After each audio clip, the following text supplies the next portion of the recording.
Assalamualaikum warahmatullahi wabarakatuh. Saya Lovia Mela Karina, NIM 2304292, membuat video ini untuk memenuhi tugas ujian akhir semester saya dengan mata kuliah Manajemen Teknologi Informasi dari dosen Pak Iqbal Ahmad SEMM. Baiklah, yang pertama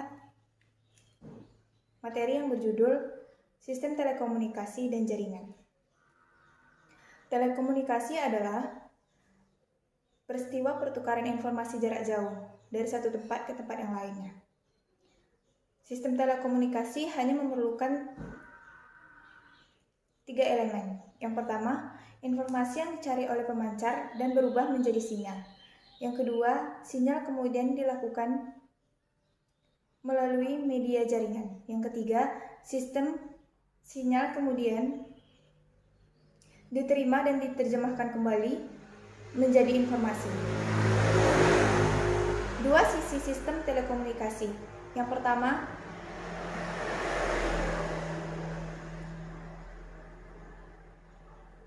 pengirim informasi, dan yang kedua, penerima informasi.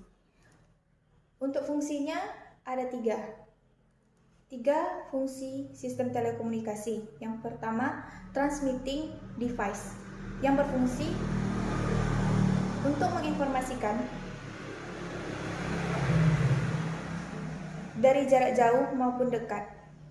Yang kedua, connecting device, berfungsi untuk menawarkan perangkat. Yang ketiga, terminal, yang mengubah perangkat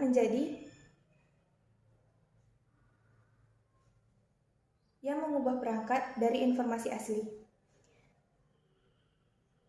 Selanjutnya yaitu media telekomunikasi adalah memproduksi, mereproduksi, mendistribusikan, menyebarluaskan, dan menyampaikan informasi. Materi yang selanjutnya yaitu internet, intranet, dan extranet. Internet adalah sistem komunikasi global yang menghubungkan komputer-komputer dan jaringan-jaringan komputer di seluruh dunia. Intranet adalah jaringan yang bersifat privat dan tertutup dan biasanya digunakan oleh perusahaan atau organisasi agar data-data tetap aman. Sedangkan extranet adalah jaringan intranet yang berfungsi untuk menginformasikan data ke halayak ramai. Materi yang selanjutnya yaitu sistem fungsional, perusahaan dan interorganisasi. Karakteristik sistem informasi fungsional: bersifat manajerial, mendukung operasi dengan mengelola transaksi dan menyediakan data-data untuk diberikan ke pihak-pihak yang berkepentingan. Sistem informasi manajemen, perusahaan yang memanfaatkan sumber daya informasi mempunyai keunggulan yang signifikan dari perusahaan yang tidak. Sistem pemrosesan transaksi bertugas untuk menulis atau mencatat transaksi harian maupun bulanan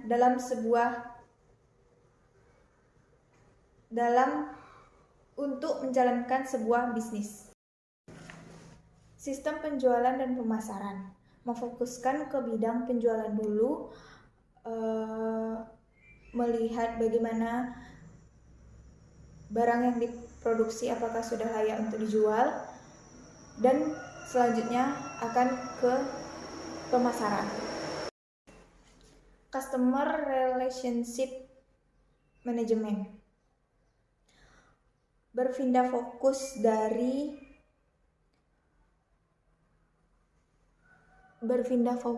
dari marketing ke marketing promosi barang atau jasa jangka pendek, menjadi titik berat pada peningkatan keuntungan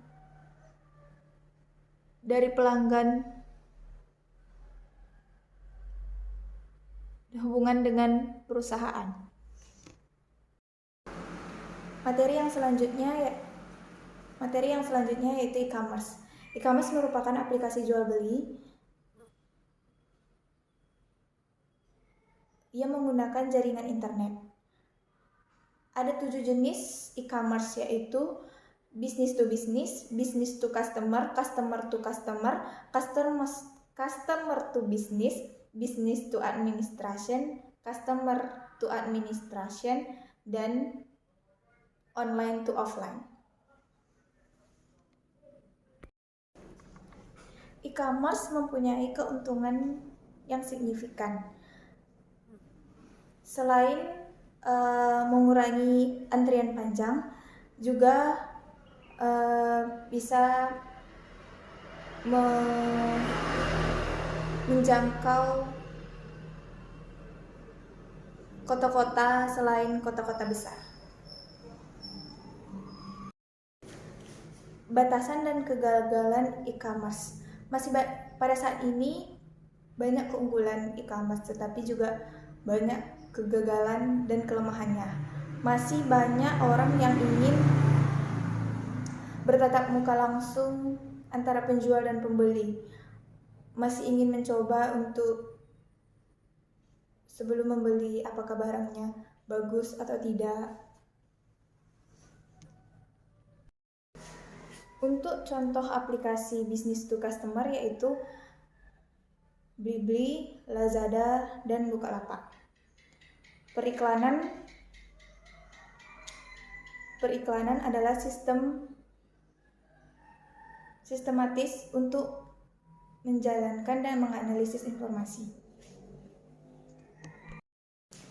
Sedangkan untuk periklanan adalah pembayaran orang untuk mempromosikan suatu produk, barang, ataupun jasa. Materi yang selanjutnya yaitu supply chain management. Supply chain management merupakan proses perubahan produk mentah menjadi produk akhir. Untuk jenisnya ada 3, yaitu rantai supply upstream, yang kedua internal supply chain management, dan yang ketiga yaitu downstream supply chain management. Untuk permasalahannya sendiri ada 5, yaitu barang yang berkualitas, pabrik global,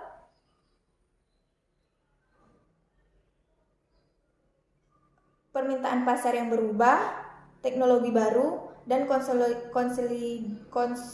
konsolidasi pemasok. Materi yang selanjutnya yaitu artificial intelligence, expert system, dan sistem intelligence. Artificial intelligence adalah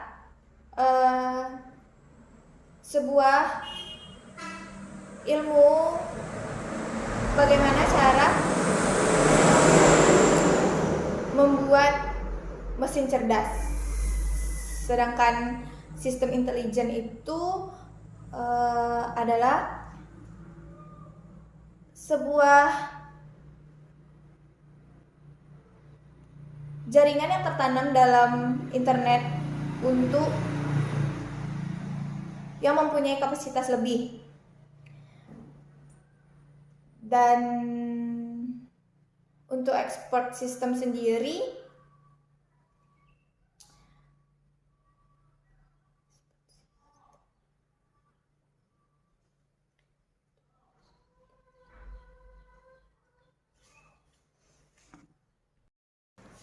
sedangkan untuk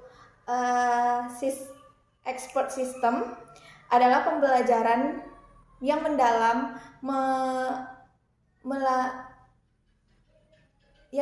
mengenai pembelajaran mesin. Dan materi yang terakhir adalah hak atas kekayaan intelektual. Haki merupakan hasil dari pikiran otak yang berasal dari Inggris. pada abad ke-17 yang bermanfaat untuk perlindungan cipta karya dan mempunyai nilai yang tinggi.